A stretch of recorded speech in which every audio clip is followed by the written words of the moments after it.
नमस्कार, आप देख रहे हैं पूर्वांचल प्रवक्ता लाइव में हूं सुनी। उत्तर प्रदेश के आजमगढ़ जनपद से आ रही समय की बड़ी खबर। प्रधान प्रत्याशी द्वारा जहानागंज ब्लॉक में निःशुल्क बांटा गया गेहूं का बीज।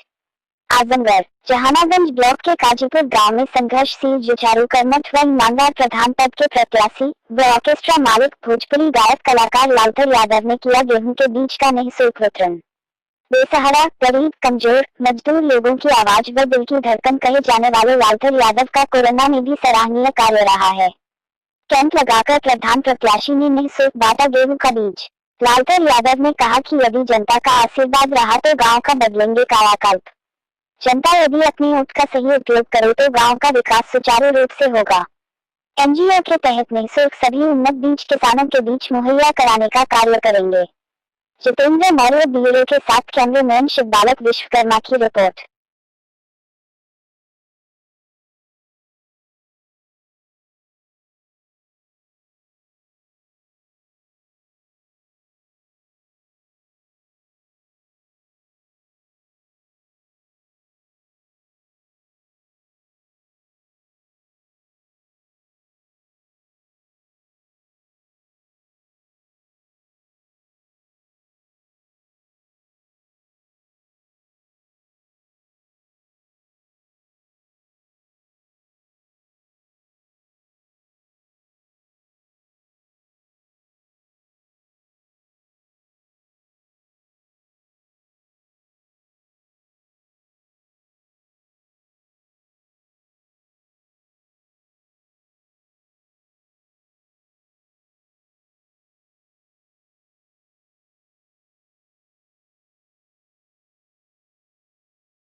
निफोर्ट संस्था जुड़ा हूँ। निफोर्ट संस्था एक गैर सरकारी संस्था है जिसके डायरेक्टर डॉक्टर RK सिंह, जो एक प्रख्यात कृषि वैज्ञानिक रहे हैं। अब वो रिटायर होने के बाद ये एक संस्था चलाते हैं। इसमें यह संस्था गरीबों के लिए, विशेषकर अनुसूचित जाति जनजाति के लिए कृषि की नई उन्नत तकनीक और नए बीज उपलब्ध कराने का काम करती है। यह पूरे पूर्वांचल, विशेषकर पूर्वांचल और शेष भारत में भी यह संस्था ग्रामों में जाकर किसानों के बीच में उपस्थित होकर वह नई नई तकनीक और नए नए बीज जो है किसानों को उपलब्ध फ्री ऑफ कास्ट, इसमें किसानों से कोई जो है शुल्क नहीं लिया जाता है। किसानों के बीच में जाकर किसानों को नई तकनीकों का जानकारी देकर नए बीज उपलब्ध कराकर किसानों की उपज बढ़ोतरी का प्रयास किया जाता है। यह संस्था पिछले 20 सालों से काम कर रही है। जहानागंज ब्लॉक के कई गाँवों में हम लोग पहले से काम कर रहे थे। यहाँ पर लालधर यादव हम लोग के संपर्क में आए। इन्होंने कहा कि नहीं भाई साहब, हमारे यहाँ भी जो है, हमारे गाँव में भी जो है यह काम होना चाहिए। तो इनके बातों से लगा कि नहीं, यह जो है गांव के लिए कुछ जो है सक्रिय रहना चाहते हैं, कुछ करना चाहते हैं। यही सोचकर हम लोगों ने इस बार इस गांव को भी, बड़ौरा मुकरंद को भी जो है चयन किया है। भविष्य में भी इस गांव में जो भी किसी की नई नई तकनीकियाँ होंगी, नए नए बीज होंगे, वो खरीफ के समय में धान, रबी के समय में गेहूँ, जायद में चना, मटर या और भी जो सब्जी या जो नई तकनीक सारी जो है इस गाँव को में अब उपलब्ध कराया जाएगा। यहाँ पर किसानों से केवल हमारी यही गुजारिश है कि वह जो भी जानकारी दिया जाए उसको सही रूप से खेत में मूर्त रूप लाएं, जिससे वो अपनी उपज बढ़ाकर आत्मनिर्भर बनने के भारत सरकार के अभियान को है सफल बना सकें। यही हमारा इस NGO का मूल उद्देश्य है।